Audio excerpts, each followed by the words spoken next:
বন্ধুসকল, আজি আমি আহিছোঁ বৰ্তমান পথাৰলৈ বুলি। পথাৰত যিহেতু এতিয়া ধান খেতিৰ ছিজন আৰু আমি বহুত দিনৰ পৰা পথাৰত লাগি দিব পৰা নাছিলোঁ দেউতাই বহুত চিন্তা কৰি আছিলে খেতি কি হ'ব বুলি। তো আমি সকলো আজি লগ খাই আহিলোঁ আমাৰ দেউতাক অকণমান সহায় কৰি দিম বুলি। তো আজি দেউতাৰ মনটো বহুত সুখী হৈ আছে যিহেতু খেতিৰ কামখিনি আগবঢ়াই দিছোঁ। তো এইফালে আমাৰ খেতিত আজি কেনেকৈ কি কৰি আছোঁ মই আপোনালোকক অলপ দেখাবলৈ চেষ্টা কৰিছোঁ। তো আপোনালোকে অলপ ভিডিঅ'টো চাওকচোন। আপোনালোকে দেখিবলৈ পাইছে এতিয়া আমাৰ বৰ্তমান কঠীয়াখিনি ৰুবলৈ দিয়া হৈছে। এয়া আপোনালোকে দেখিবলৈ পাইছে আমাৰ কঠীয়া ৰুই আছে। এইফালে আমাৰ মাও আহিছে, আজি মায়েও আমাৰ কঠীয়া ৰুই আছে। এইফালে আমাৰ সৰুৱাই মাহী আহিছে। এইফালে এয়া দেখিবলৈ পাইছে এয়া আমাৰ জালনীৰ পৰা আহিছে ইয়াত কঠীয়া ৰুবলৈ বুলি।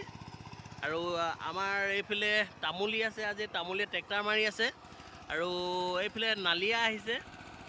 এইফালে আপোনালোকে দেখিবলৈ পাইছে আমাৰ নালিয়া, এইটো নালিয়া। আৰু এইফালে আহিছে দিনকাই এতিয়া বৰ্তমান কঠীয়া কঢ়িয়াই আছে।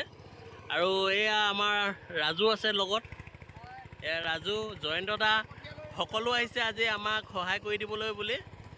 তো এইফালে আমাৰ দেউতা আজি বহুত সুখী। দেউতাৰ আজি খেতিত আমি সকলো লাগি দিছোঁ।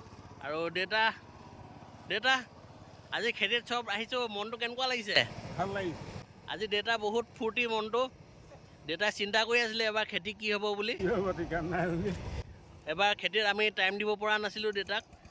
দেউতা বহুত দুখ কৰি আছিলে মনত। আজি দেউতা মনটো বহুত সুখী। আৰু আমি আজি খেতিখিনি যিমানটো পাৰোঁ চেষ্টা কৰিম আগবঢ়াই নিবলৈ। এইখন হৈছে আমাৰ পথাৰখন, আপোনালোকে দেখিবলৈ পাইছে। আমাৰ যিমানডোখৰ এইফালে হাল বাই থোৱা দেখিছে এইখিনি এতিয়া আমাৰ হয়। এইখিনি আজি আমি ৰুবলৈ বুলি আহিছোঁ। এয়া আপোনালোকে দেখিবলৈ পাইছে।